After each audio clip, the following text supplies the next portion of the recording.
They said the truth always shows itself in daylight, but sometimes it rides in quiet and waits for the right man to see it before anyone else does. The train came in slow that morning, iron wheels screaming against the rails, steam rolling across the platform, like low fog swallowing boots and shadows. Whole people turned out like they always did in Red Hollow, because a train didn't just bring cargo, it brought stories, trouble, hope, sometimes all three. Clara Whitmore stepped down from the last carriage.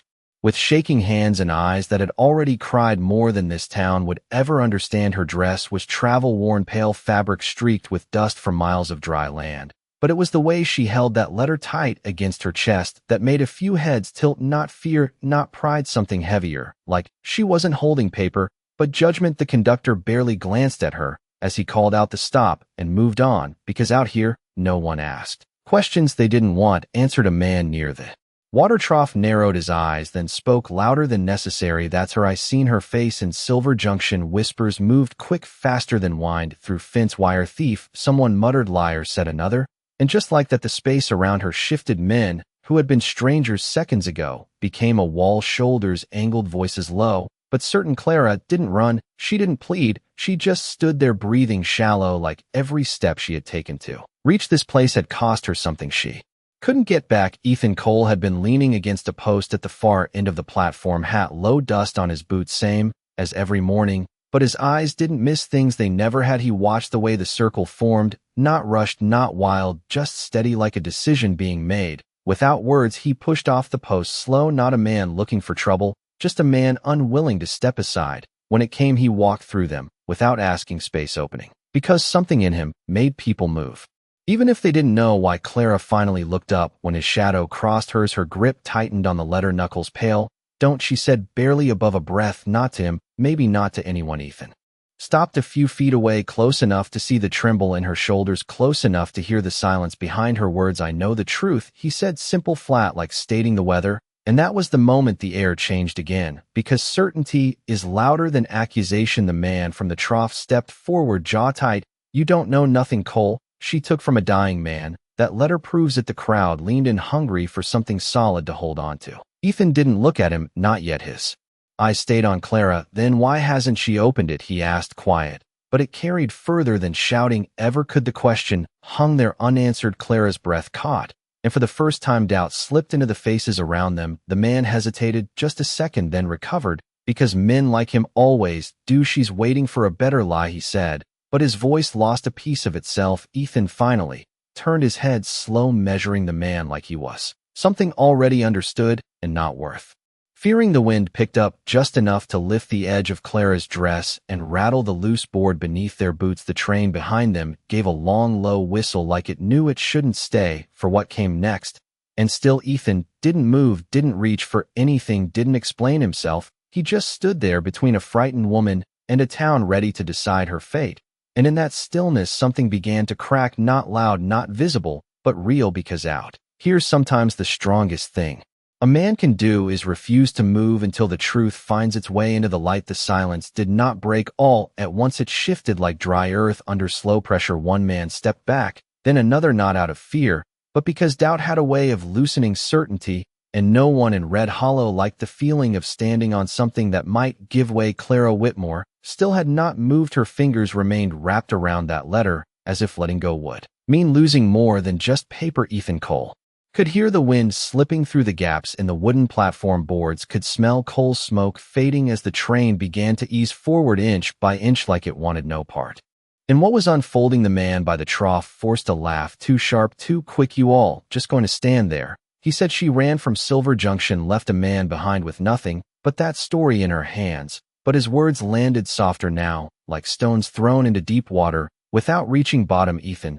tilted his head slightly, not in challenge, not in threat, just enough to show he was listening, and that somehow made the man speak faster than he meant to. "I saw the notice myself. Reward offered for information that proves she took what was not hers." Clara's lips parted like she might finally answer, but no sound came. Instead, her eyes flicked toward Ethan, searching, measuring, as if trying to understand why a stranger would choose this moment to stand still beside her. Ethan shifted his weight, once boots scraping the wood, a quiet sound, but it drew every eye, because he was the only one not speaking, the only one not explaining himself out here. Silence was rarely empty, it carried weight, and people felt it, even when they did not understand it. You said a man was left behind, Ethan said at last, his voice low enough that people leaned in to catch it. The accuser nodded too quickly. Yes. And that is why she ran. Ethan let the words hang, then asked, was he alive? When you last saw him? The question landed different, slower, sharper. The man hesitated again, just a breath long, but enough for those closest to notice. I do not know, he said finally. And there it was, uncertainty, spoken out loud, and once it existed, it could not be pulled back. The circle loosened another inch. Someone near the edge rubbed the back of his neck, glancing at Clara, not with anger now, but with something closer to curiosity. Clara swallowed hard, her grip on the letter shifting just enough for the edge of the seal to catch the light dark stain dried into the paper like a mark that refused to fade. Ethan saw it, but did not reach for it, did not ask for it. Instead, he stepped half a pace to the side, no longer directly in front of her, but not leaving either. A space opened between them, narrow but deliberate, a choice, not a retreat. If that letter holds the truth, he said, then it will still hold it an hour from now. No one argued, not because they agreed, but because none of them had a better answer. The train gave another long call, wheels turning steady, now pulling the last of its cars past the station, like a line being drawn between what had been and what would follow. Clara finally drew a breath deeper than the others before it steadied. Something in her shoulders shifted, not relief, not yet, but the beginning of it. She looked down at the letter, then back up at Ethan. Why? She asked, the word small but clear. Why? Stand here for me. Ethan did not answer right away. His gaze moved past her to the open land beyond the tracks, where heat shimmered and distance swallowed detail. Out here, he said slowly, people decide things too fast, and once they do, they forget to look again. He met her eyes then, and there was no softness in it, no promise either, just truth held steady. I am not here for you, he added. I am here because something does not fit, and until it does, I do not move. The wind picked up again, carrying dust across the platform, and with it the feeling that whatever had followed Clara Whitmore to Red Hollow had not yet finished its journey, and neither had the truth she carried in her hands. The train was gone now, its sound fading into the open land, but the weight it left behind stayed on the platform like heat that refused to lift. No one spoke at first, because when a moment stretches too long, people begin to feel the truth pressing in from all sides, and they do not know where to look. Clara Whitmore lowered her gaze to the letter again, her thumb brushing the edge of the seal, like she was deciding whether to break it or protect it. One more minute. Ethan Cole did not watch the crowd anymore. He watched her, because in a place like this, the loudest voice is not always the one that matters. It is the quiet choice a person makes when everyone else is waiting for them to fail. The man by the trough shifted, his stance boots scraping against dry wood. He was losing something now, not the argument, not yet, but the certainty that had carried him this far. You think standing there makes you right, he said, but there was no bite left in it, only a need to reclaim ground. Ethan did not answer him. Instead, he glanced toward the far end of the platform, where a single horse stood tied to the rail, reins loose, saddle worn, the kind of horse a man rides when he does not expect to stay long. Then he looked back at Clara. You came a long way, he said. She nodded, once not trusting her voice. The journey showed in the dust on her sleeves, the tired lines around her eyes, miles measured not just in distance, but in what she had left behind. They said there was a place here, she finally said, soft, steady enough to be heard, where people still listened before they judged. A few in the crowd shifted at that, not out of guilt, but because it sounded like something they used to believe before time made things simpler and harder. At once Ethan let out a breath, slow. Then you came to the right place, he said, and it did not sound like comfort. It sounded like a test. The wind carried a faint sound, then distant at first, then clearer, the rhythm of another set of hooves approaching, not fast, not urgent, just certain enough to be noticed. Heads turned one by one, because out here, every arrival meant something. The man by the trough followed their gaze, and something flickered across his face, not fear, but recognition, and that was enough for Ethan to see it too. Clara felt it before she saw it, the way the air changed. Again, not tight like before, but heavier. Like something unfinished had finally caught up to her. She stepped closer to Ethan without thinking, just 1 inch.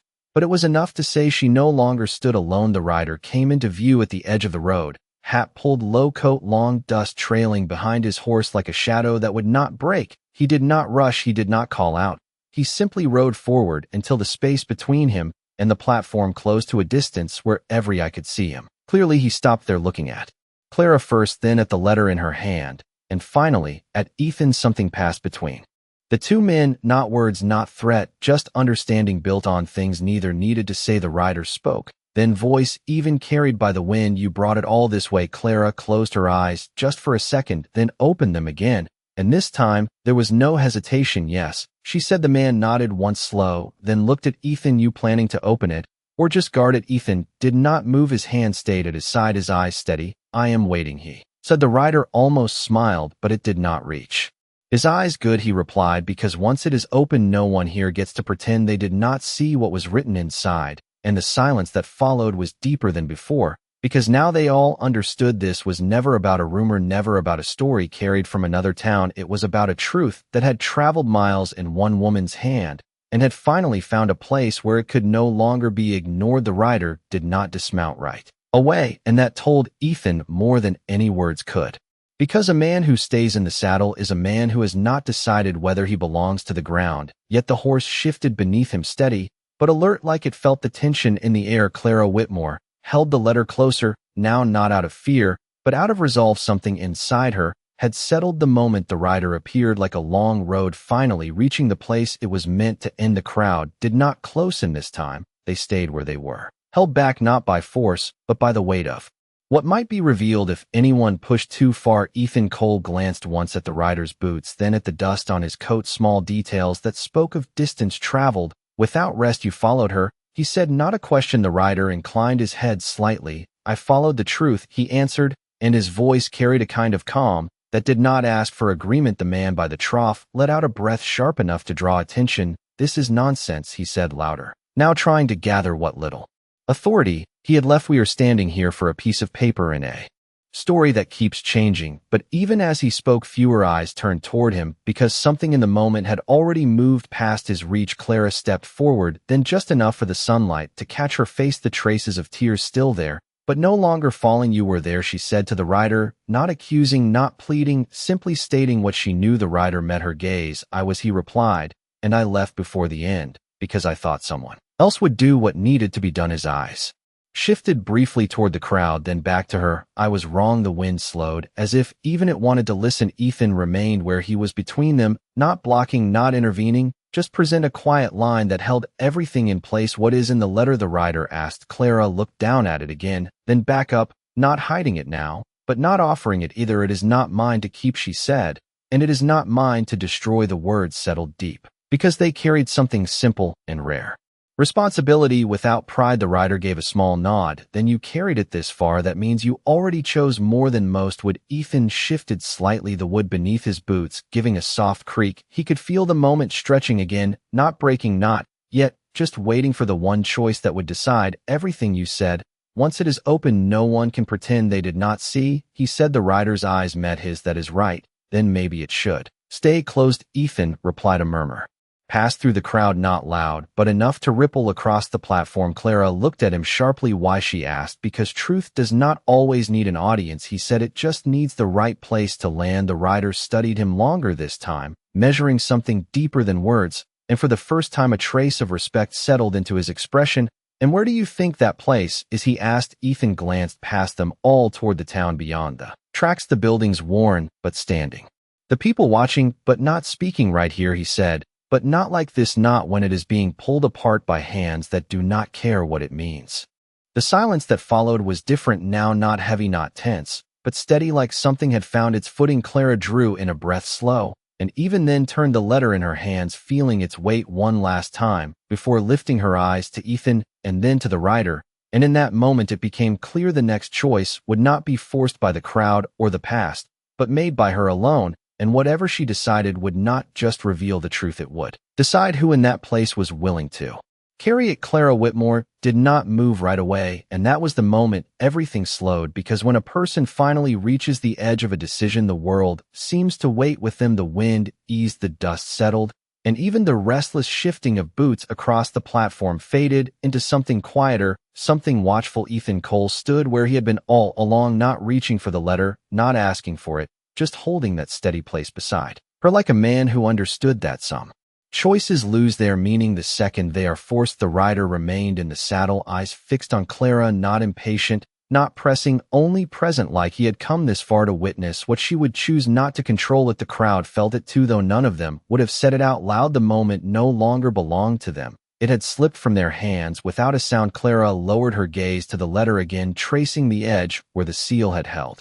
Through miles of dust and doubt, she could feel the weight of every mile in her fingers, every step that had brought her here, every voice that had tried to define her. Before she could speak for herself, "You said this town still listens," she said quietly, not to anyone in particular, but the words found Ethan. He gave a small nod. "Once it tries," he answered. And that was enough. She turned slightly toward the buildings beyond the tracks, the worn with the narrow street, the people who had already judged, and were now waiting to see if they would be proven right or wrong. Then she looked back at the rider. "You were there," she said again, softer this time, "and you left before it ended." He did not deny it. "I did," he replied, "because I thought truth would not need me." Clara held his gaze a moment longer, then looked down at the letter. "One last time. It needs someone," she said, not loud, but certain, someone willing to carry it, even when it costs them something. Ethan shifted his weight, just enough for the boards beneath his boots to answer with a faint creak, a small sound, but it carried in the stillness because it marked the moment something inside her settled into place. She lifted the letter slowly, not offering it to the crowd, not holding it away from them either, just holding it where it could be seen by those who chose to look. "I did not come here to prove anything," she said, her voice steady, now clear enough to reach the edges of the platform. "I came because this is where it ends." The man by the trough opened his mouth as if to speak again, but no words came this time. Whatever certainty he had carried had already slipped beyond his reach. The rider leaned forward slightly in the saddle, not urging her, not stopping her, only watching. Ethan did not move, did not speak, because he understood what came next did not belong to him. Clara drew a breath deeper than before. Then, with careful hands, she broke the seal, not fast, not dramatic, just a simple motion that carried more weight than anything that had come before. The sound was soft, almost lost in the wind, but it traveled through every person standing there because it marked the point where doubt no longer had a place. She unfolded the letter slowly, her eyes scanning the words that had followed her across miles of open land, and for a brief moment the world narrowed to nothing but ink and meaning. She did not read it aloud. She did not need to. Instead, she looked up, first at the rider, then at Ethan, and finally at the crowd.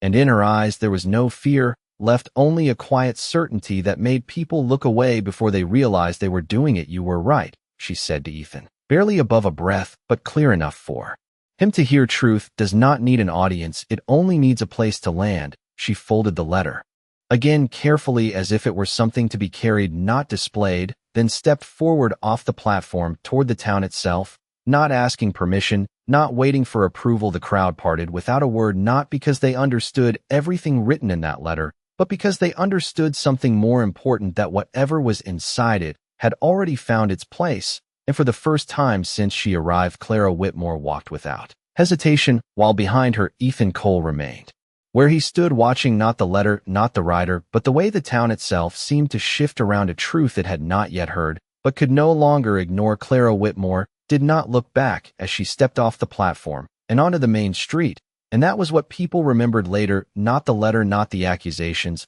but the way she walked, like someone who had already made peace with whatever waited ahead. The wooden boards gave way to packed dirt beneath her boots, each step measured, steady, as if she had rehearsed this moment across every mile that led her here. The town of Red Hollow stretched before her, quiet, but watching, doors, half-open windows filled with faces that had learned to judge before listening. Ethan Cole remained at the edge of the platform for a breath longer than another, because sometimes a man needs to know whether he is following truth or simply his own instinct. He glanced once toward the rider, who still had not moved from the saddle. "You going to let her walk in alone?" Ethan asked. The rider's gaze followed Clara's path down the street. "She carried it this far," he said. "She will decide who deserves to hear it." Ethan considered that, then stepped down from the platform, boots meeting the dirt with a dull sound that seemed louder than it should have been. In the quiet that followed, he did not hurry, he did not call out. He simply walked in the same direction, not beside her, not yet, but close enough that the space between them no longer felt like distance. The town shifted as they passed a door, closed somewhere, not out of fear, but out of uncertainty, the kind that comes when people realize they might have been wrong. Clara stopped in front of a narrow building with a faded sign that read "Town Office," the paint worn, but still holding on like the place itself. She stood there for a moment longer than necessary, the letter in her hand now unsealed, but still folded tight. Ethan came to a stop a few feet behind her, giving her that same space he had held from the beginning, not stepping in, not stepping away.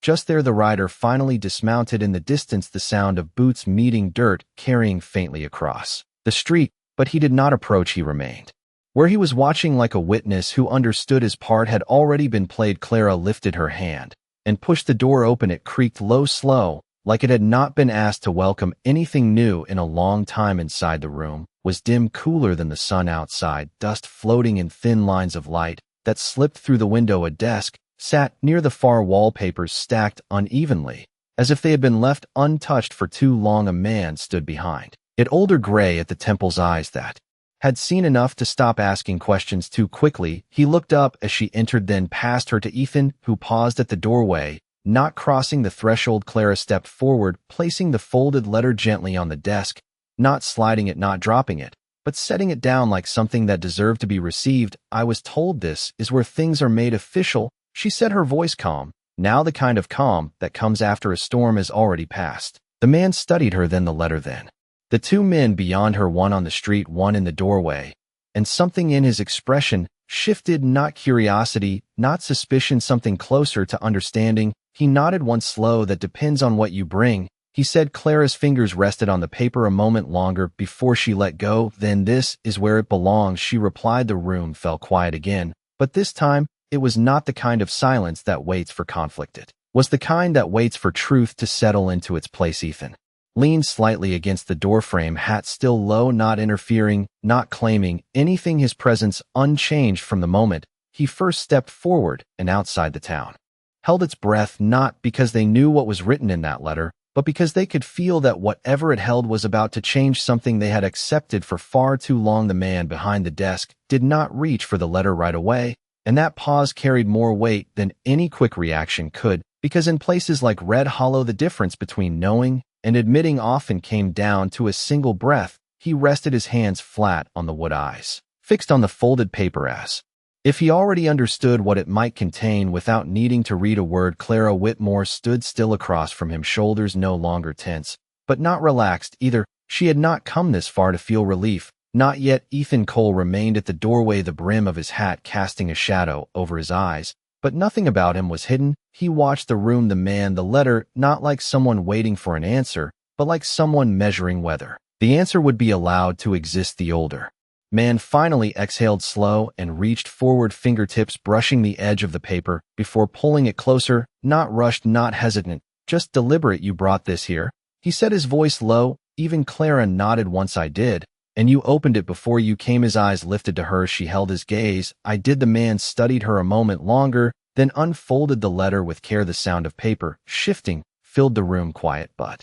unmistakable, like something long buried being brought back into light. His eyes moved across the lines once, then again, slower this time, and whatever he read there did not change his expression. All at once it settled in, piece by piece, like truth often does. Outside, a shadow past the window, someone moving closer, drawn by silence instead of noise. The man set the letter flat against the desk, not covering it, not hiding it, just letting it rest there between them. "This is not a claim," he said finally. "It is a record." Clara did not answer. She did not need to. Ethan shifted slightly against the doorframe, the wood creaking under his weight, the only sound that acknowledged the moment without breaking it. The man continued. "This speaks of ownership agreements, signatures witnessed, names recorded years before today." He glanced toward the open door, as if aware the town itself was listening without stepping inside. Then he looked back at Clara. "Why carry this yourself? Why not send it through someone else?" Clara's hands rested at her sides, now no longer holding anything,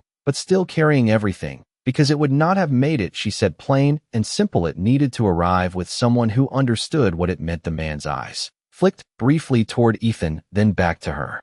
"And you believe this place understands?" She considered that for a moment, then answered, "I believe it can if it chooses to." The words did not challenge. They offered something rarer, a chance. The man leaned back slightly, the chair beneath him giving a soft groan, as if it too felt the weight of the decision he now held. He folded the letter once more, but did not seal it again, then placed his hand over it, not claiming it, not protecting it, simply acknowledging it belongs here. He said at last, "Not because of what it says, but because it was brought here the right way, Ethan straightened just enough to show he had heard, but did not step forward. The rider outside shifted position, the faint sound of leather and boot against dirt carrying through the open doorway.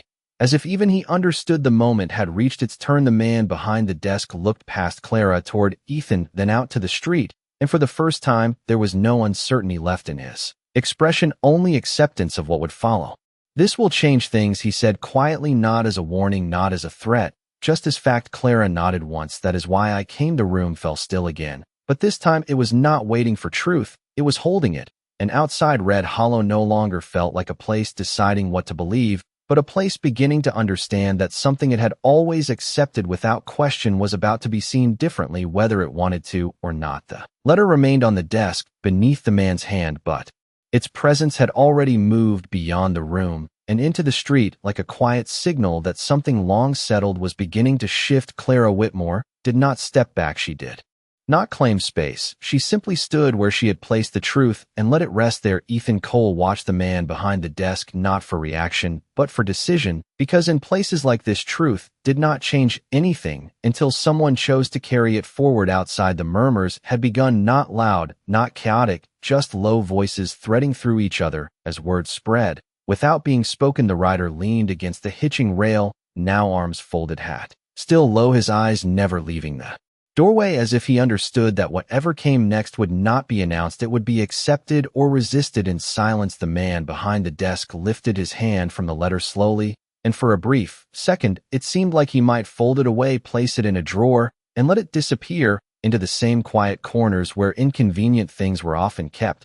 But he did not. Instead, he stood straight in the front of his coat and looked directly at Clara, then at Ethan, then toward the open door. "We do not keep records hidden here," he said, not loudly, but with enough weight that the words reached beyond the walls. Clara exhaled for the first time since entering, not relief, but recognition that the moment had moved forward. The man took the letter and turned it so it faced outward toward the doorway, not for display, but for acknowledgement, a simple act that carried meaning. "Anyone who chooses to look will see it," he continued, "and anyone who does not has already made their choice." Ethan shifted his stance just slightly enough to show he understood that this was the moment. The line had been drawn, not between people, but between those willing to see and those who preferred not to. The sound outside changed, not louder, but fuller, more presence, more footsteps gathering without urgency, but with intent. Clara turned her head just enough to glance toward the doorway, and what she saw there was not anger, not accusation, but something quieter, men and women standing, not crossing the threshold, but no longer turning away. The man by the trough was among them, his posture no longer rigid, his certainty worn down by something he could not argue against because it had not been argued at all. The rider pushed off the rail and stepped forward, stopping just outside the doorway. His gaze met Ethan's once more, then moved to the letter, now visible from where he stood. "You brought it to the right place," he said quietly. Clara did not answer him. She did not need to. The proof was already in front of them. The man behind the desk stepped aside, not dramatically, not as a gesture, but simply removing himself from between the letter and those who might look at it, and in doing so he made a choice that no words could replace. He allowed the truth to stand on its own, without protection, without force. Ethan finally stepped away from the doorframe, one slow step forward, not to take the letter, not to claim anything, but to stand inside the room now fully, as if acknowledging that the moment no longer belonged to uncertainty. Clara looked at him, and for a brief second, there was something like understanding between them, not gratitude, not obligation, just recognition that sometimes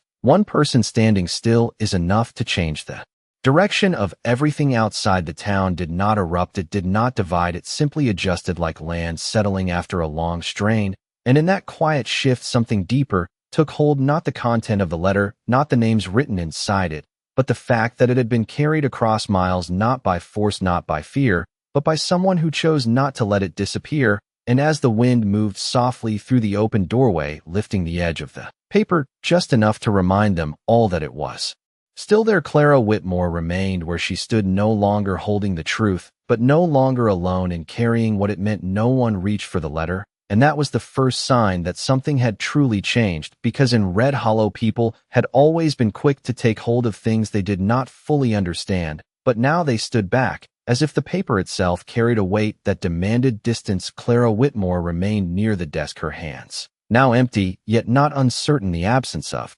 The letter in her grasp did not weaken her, it steadied her like a burden finally set down where it belonged. Ethan Cole stood a few feet behind her inside the room, now not leaning, not lingering. Just present in a way that no longer needed explanation. The man behind the desk stepped aside, completely giving the space over to what had been placed there, not as authority, not as surrender, but as recognition that truth did not need to be guarded once it had been acknowledged. Outside the doorway, more people had gathered, not crowding, not pressing, just standing in that quiet line between curiosity and responsibility. The writer remained among them, no longer separate from the moment, but not inside it either. His gaze moved from the letter to the people, then back again, as if measuring how far this would reach before it settled. The man by the trough shifted his weight again, but this time there was no attempt to speak, no need to correct or accuse. Whatever words he had once carried had lost their place in the presence of something that required no argument. A woman near the doorway finally stepped forward, not crossing fully into the room, but close enough to see the letter clearly. She did not touch it, she only looked, then glanced back at the others behind her,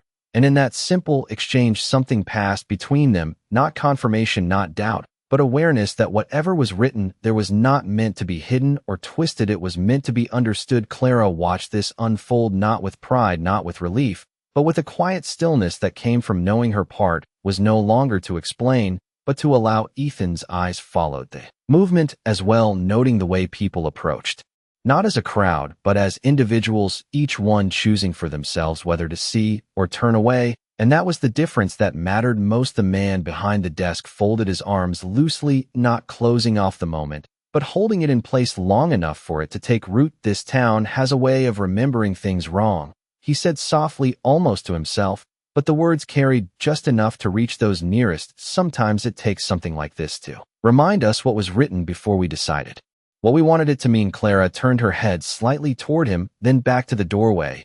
As more faces appeared, not rushing, not questioning, just arriving, the writer stepped one pace closer, now stopping at the threshold, his presence steady, grounded, like a marker of how far the truth had traveled and how far it might still go. Ethan shifted his stance just enough to stand beside Clara, now not behind her, not in front, just beside her, and that small change did not go unnoticed, because it said more than words ever could. It said the moment had moved from defense to understanding, from standing against something to standing with it. The wind slipped through the doorway again, lifting the edge of the letter just enough to remind them all that it was still there, still waiting, not to be read aloud, not to be argued over, but simply to exist in a place that had finally made room for it.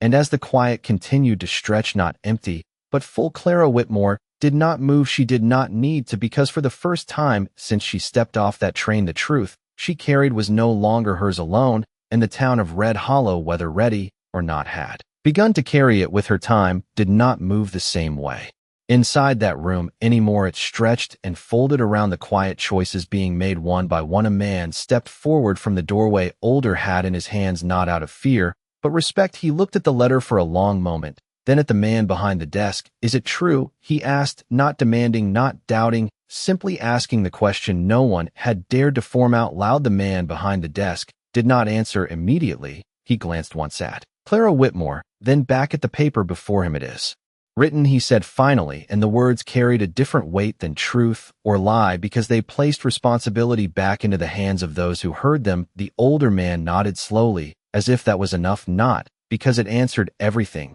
but because it refused to pretend certainty where there was none. He stepped back, not retreating, just making room for someone else to choose. Ethan Cole watched this exchange with the same stillness he had held from the beginning, but something in his posture had shifted, not tense, not guarded, simply grounded, like a man who no longer needed to stand against anything, only to remain where he was. Clara's eyes moved across the room, then toward the doorway again. More people, now not pressing, not speaking, just present, each face carrying its own question, its own measure of what mattered. The writer finally crossed the threshold, one step, then another, until he stood just inside the room, not near the desk, not near Clara, just inside enough to show he was no longer separate from what had been set in motion. You said it would change things, he said to the man behind the desk. The man gave a slight nod. It already has. The writer's gaze drifted to the letter, then to Clara. You knew that before you came, He said. Clara held his look. I knew it would not stay buried, she replied. And that was all. There was no claim in it, no pride, only the simple weight of someone who had chosen not to turn away. The man by the trough lingered at the edge of the doorway, no longer pushing forward, no longer speaking. His hands hung at his sides, uncertain in a way they had not been before. He looked at the others, then at the letter again, as if trying to find a place for himself in a moment that had moved past him without asking permission. Ethan shifted slightly, turning his shoulders toward the open street. The light outside had changed just enough to mark the passing of time. The sun lower, shadows longer, the day moving forward, whether anyone was ready or not. Sometimes, he said quietly, not looking at anyone in particular, things do not change because of what is written. They change because someone refuses to look away. A few heads turned toward him, not because he raised his voice, but because he did not need to. Clara listened without responding, her focus still on the space between the letter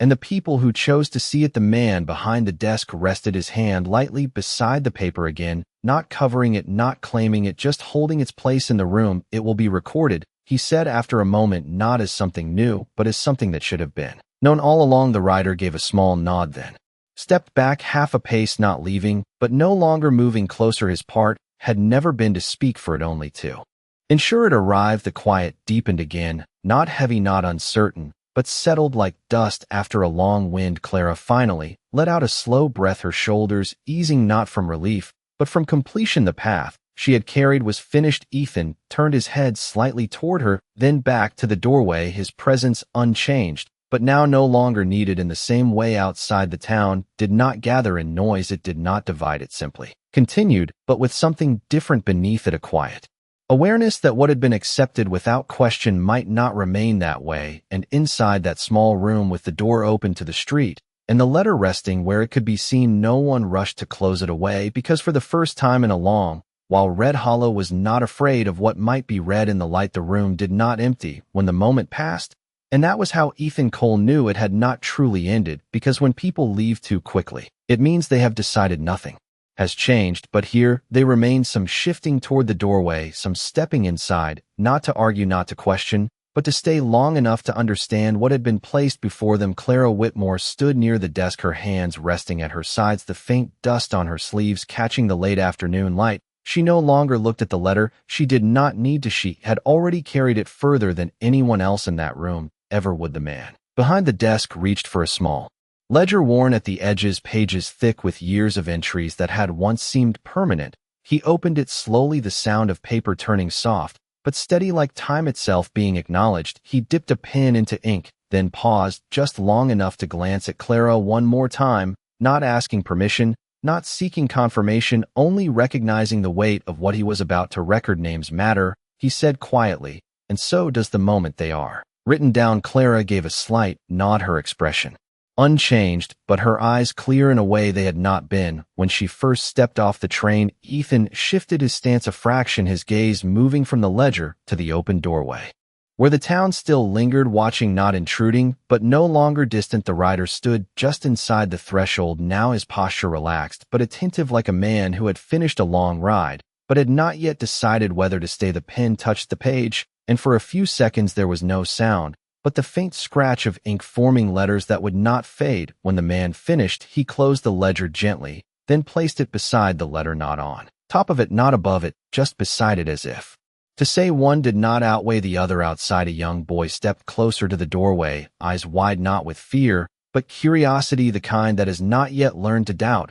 He looked from Clara to Ethan, then to the letter, and back again, as if trying to understand how something so small could hold so much weight. His mother called softly from behind him, but he did not move right away, and no one told him to. The man by the trough finally stepped forward one pace into the room, his voice lower now, stripped of its earlier certainty. I spoke too soon, he said, not loudly, not seeking attention, just stating what had become clear. Ethan looked at him briefly, then back toward the door, not judging, not correcting, simply allowing the words to exist. Clara turned her head slightly, acknowledging the man with nothing more than a glance, and somehow that was enough, because it did not demand anything in return. The rider let out a slow breath, then removed his hat, holding it at his side, a gesture small but Honest, I should have stayed, he said, not to Clara, not to anyone in particular, just to the space that had been filled with waiting. Ethan answered, without looking at him. You came when it mattered. The writer considered that, then gave a faint nod, as if accepting something. He had not expected to hear the light outside had shifted again, the long shadows stretching across the street, reaching into the room.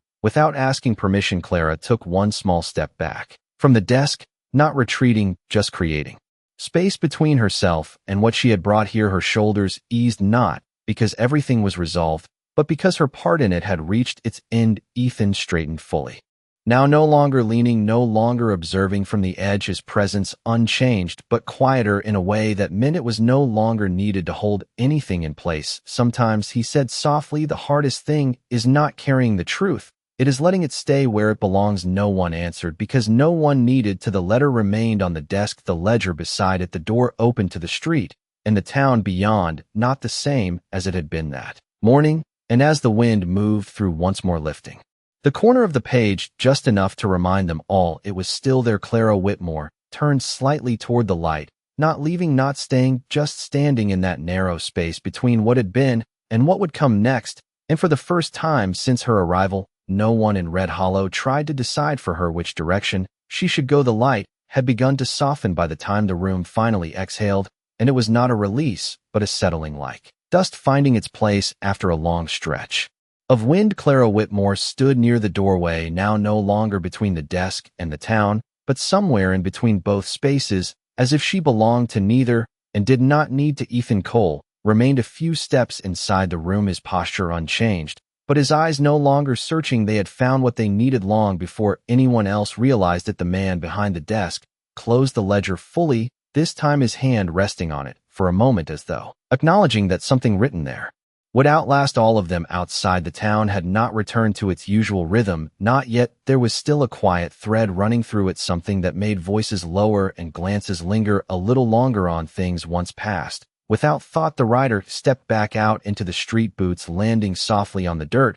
He paused just beyond the doorway, turning slightly, as if considering whether to say something more, but instead, he only gave a small nod toward Clara, a gesture that carried completion rather than farewell. She met it with the same quiet understanding, then let her gaze drift beyond him to the open road stretching past the last buildings of Red Hollow. The distance shimmered in the fading heat, endless and uncertain, but no longer heavy. Ethan moved, then not forward, not away, just enough to stand beside her again, the same place he had chosen from the start, no closer, no further, and for a moment neither of them spoke, because words would have lessened what had already been understood. The man by the trough stepped fully inside, now hat in hand, his earlier certainty gone, replaced by something quieter, something that did not need to be said aloud. He looked at Clara, then at the letter resting undisturbed on the desk, and gave a single nod before stepping back again, not asking forgiveness, not offering explanation, just accepting what had changed. The boy near the doorway finally turned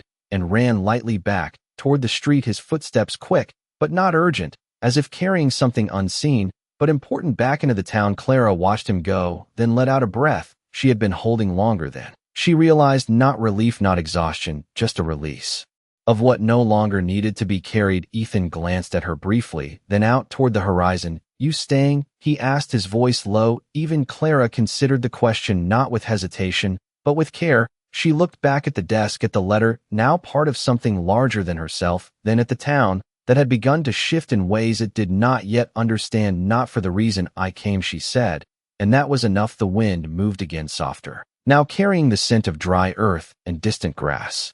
Through the open door, the man behind the desk stepped away from the table at last, leaving both the ledger and the letter in plain sight, as if to prove that neither needed guarding anymore. Outside, a few people began to drift apart, slowly returning to their places, but not quite the same as before. Their steps measured, their voices thoughtful, as if each one carried a piece of what had happened without fully knowing how to name it. The rider mounted his horse again, without hurry, the leather creaking softly as he settled into the saddle. He did not look back this time. He did not need to. The path behind him had already closed. Clara shifted her weight slightly, then took a step forward, not toward the desk, not toward the road, just into the space where choice lived unspoken. Ethan remained where he was, watching, not guiding, not stopping, simply present in that quiet way that had changed everything from the beginning.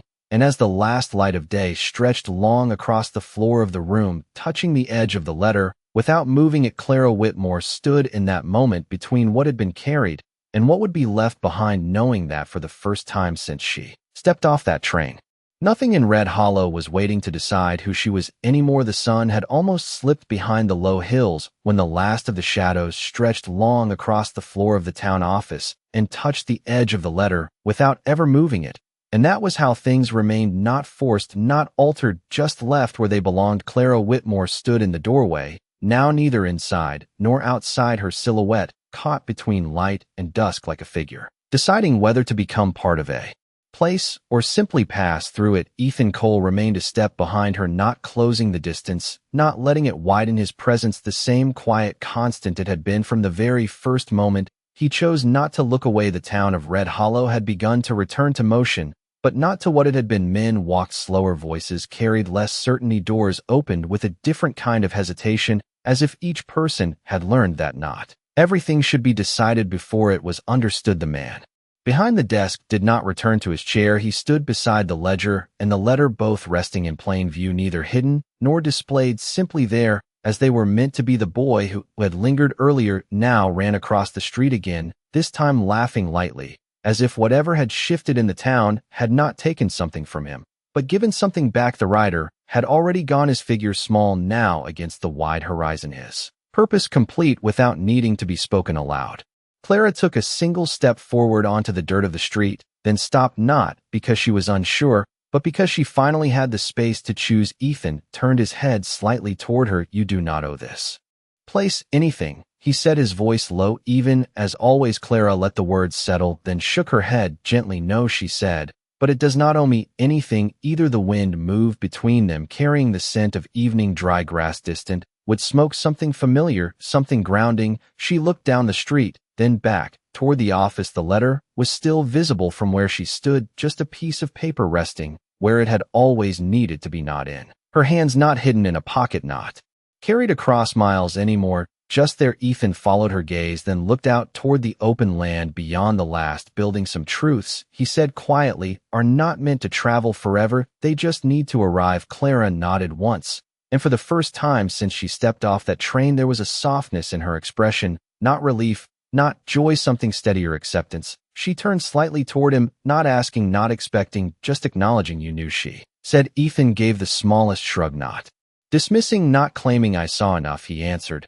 And that was all. It had never been about knowing everything. It had been about refusing to accept what did not fit. The light faded further, the sky turning from gold to something deeper, cooler, the kind of evening that settles without warning. Clara took another step forward, then another, not toward the train, not toward the office, just down the street, like someone who had finally set something down and was no longer defined by the weight of it. Ethan watched her go for a moment longer, then stepped out onto the street as well, not following, not leaving, simply choosing his own place in the same quiet world that had shifted around them. Neither of them spoke again. There was nothing left that needed saying behind them. The letter remained on the desk, the ledger beside it, the door open to the night air, and the town beyond no longer the same as it had been that morning, not louder, not brighter, just more aware. And as the first stars began to show above the wide western sky, Red Hollow held that quiet change without naming it, because out here truth did not need to be declared. It only needed someone willing to carry it far enough to let it stand on